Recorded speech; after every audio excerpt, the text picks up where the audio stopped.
তো এক ব্ল্যাকপিঙ্কের ফ্যান আমাদের আইডিয়ালকে নিয়ে পোস্ট করছে লিসার সাথে কোন চাকর নাকি কলাপশন করবে, তার নাম হচ্ছে জেকে। ওহে চেলা, কে রাজা আর কে চাকর এটা পুরা কেপো ওয়ার্ল্ড জানে, তোমাদের নতুন করে কিছু বলতে লাগবে না। ওকে, মেইন পয়েন্টে আসি।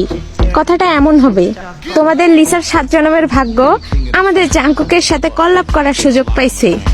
তোমাদের কিছু কিছু কাণ্ড কারখানার জন্য তোমাদের আইডিয়ালরা আমাদের কাছে অপমানিত হয়।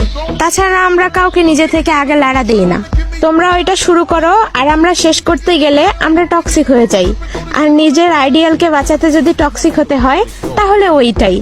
আবারও যদি আমাদের টক্সিক সত্যিই মনে হয় তাহলে ছন্দটা তোমাদের জন্য। মারিয়া, শুরু কর। দোল দোল দোলনি, আর্মিদের চিনতে শেখনি। উচিত কথা বললেই আমাদের টক্সিক বলো? আমাদের হাতে তাল গাছ খাওয়া যখনই, আমাদের চিনবা তখনই। শুভেচ্ছা, স্বাগতম, ধন্যবাদ।